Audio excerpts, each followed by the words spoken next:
Hi ma'am, labubu. What is labubu? Aduga labubu gi magi trending ama viral ama kalna social media da,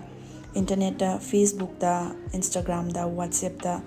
adagi YouTube da loina magi viral oraga chali se labubu type se koi karino hoji khangmina se bako. Ado ai fakes kitang share taw jarake. Ai mamangi video aina short ama sema tu dadi labubu gi matang khara haija khrabane bako. Labubu gi trending je hojik ma se celebrity me amna card puba.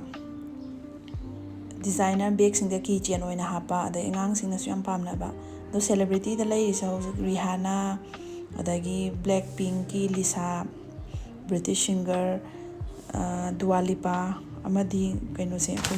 American model Kim Kardashian se mana su lay bagi phange ba ko ado hausi mamangi shorts ta su aina khara budi hapchagre doi dar su amuka mo haijarake ba labubu se ma se yengma matamda yamna English ta haigana cringe oiba cringe haibadi yengma matamda haina da ba khoida isada uncomfortable oiba phawba aduga ik uba kana su ikai gan ba ko aduga maje uneasy haidare cringe adumaina haibane ba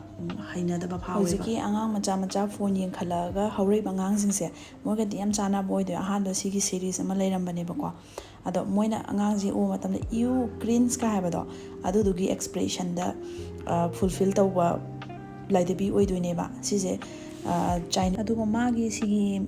laidebi doll se liba Chinese ki company je sigi maming se pop mart kaweba ado pop mart se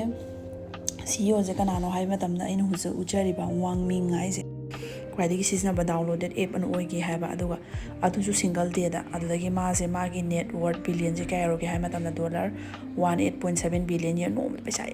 ikhang pai khat ki bai tare English jaga haiga rich hai overnight ta pisa pai ki be type ta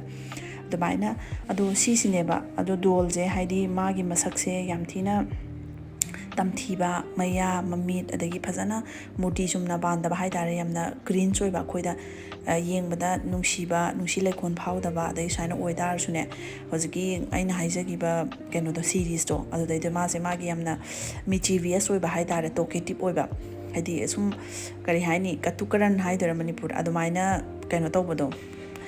magi talkative oi jaba ingau jaba nature ama leijadar sune phane magi masakse laidebi ama oi matamda phajadaba adagi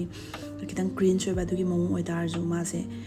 very good by heart haidare ado mi myam na mong ma se popular oi heje kai gino hai matamda ne hojikti khoi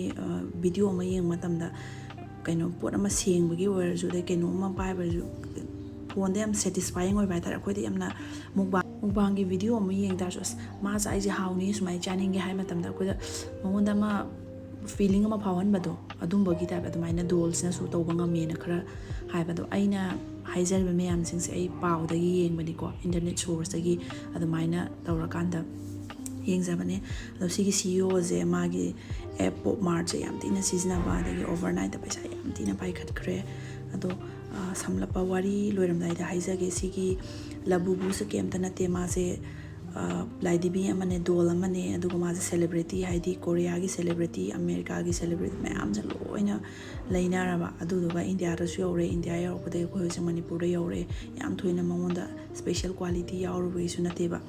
mayam na promote tawbagi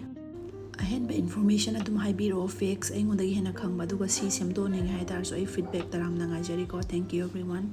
aduga loisalakpada please like subscribe and share my video thank you once again